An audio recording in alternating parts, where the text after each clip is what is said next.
कि भारतीय जनता पार्टी एक business class की पार्टी है। हर पार्टी का अपना बेस वोट होता है। हमारी पार्टी का जो बेस वोट है दलित है, तो भारतीय जनता पार्टी का जो बेस वोट है वो बिजनेस क्लास है, व्यापारी वर्ग है। तो ये जो जमाखोरी कौन कर रहा है? व्यापारी वर्ग कर रहा है। तो इस पार्टी को, भारतीय जनता पार्टी को सत्ता में बैठाने के लिए व्यापारियों ने, बड़े बड़े उद्योगपतियों ने अपनी तिजोरियां खोल दी।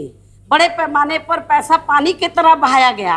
तो जब तिजोरियां खोली है और भारतीय जनता पार्टी को पावर में बैठाया है, तो ये आसानी से बिजनेस क्लास के ऊपर जो जमाखोरी कर रहे हैं उनके ऊपर ये नियंत्रण कैसे कर सकते हैं?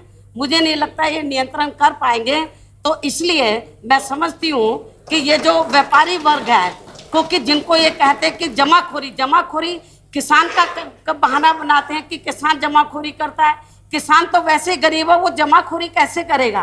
क्योंकि यदि वो मार्केट में अपने सामान को लेके नहीं आएगा तो उनका खर्चा नहीं चलेगा परिवार का। तो इसलिए जमाखोरी कौन कर रहा है पूरे देश के अंदर? जो बिजनेस क्लास है वो लोग कर रहे हैं। और बीजेपी को बिजनेस क्लास की पार्टी माना जाता है।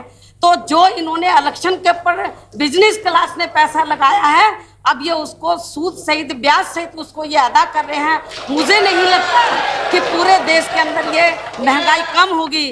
तो इसलिए मेरा माननीय सभापति जी यही कहना है कि खास तौर से सरकार को, यदि मेरी बात में आपको लगता सच्चाई नहीं है तो आप जो बिजनेस क्लास है उधर छापा मारें, लेकिन आपकी हिम्मत नहीं होगी, कानून बना दें, नियम बना दें, लेकिन आप लोग बिजनेस क्लास को परेशान नहीं करेंगे।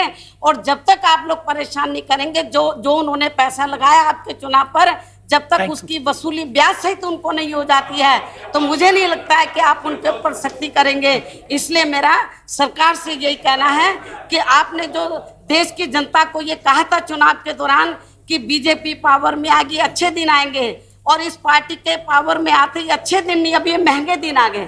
Thank you. हर मामले में महंगे दिन आ गए हैं, महंगाई बढ़ गई है। इसलिए मेरा केंद्र की सरकार को ये कहना है, चाहे तो यात्री किराया है, माल भाड़ा है, पेट्रोल है, डीजल है और रसोई गैस है, या और भी आप लोग कीमतें बढ़ाने के लिए जा रहे हैं, और जो रोजमर्रा की वस्तुओं की कीमतें बढ़ी हैं, तो मैं समझती हूँ उसकी जड़ में जाकर, तय में जाकर, तो उसके कारणों को ढूंढना चाहिए और कारणों को ढूंढकर उसका समाधान करना चाहिए। तो ये मेरी सरकार से ये रिक्वेस्ट है। धन्यवाद। Thank you.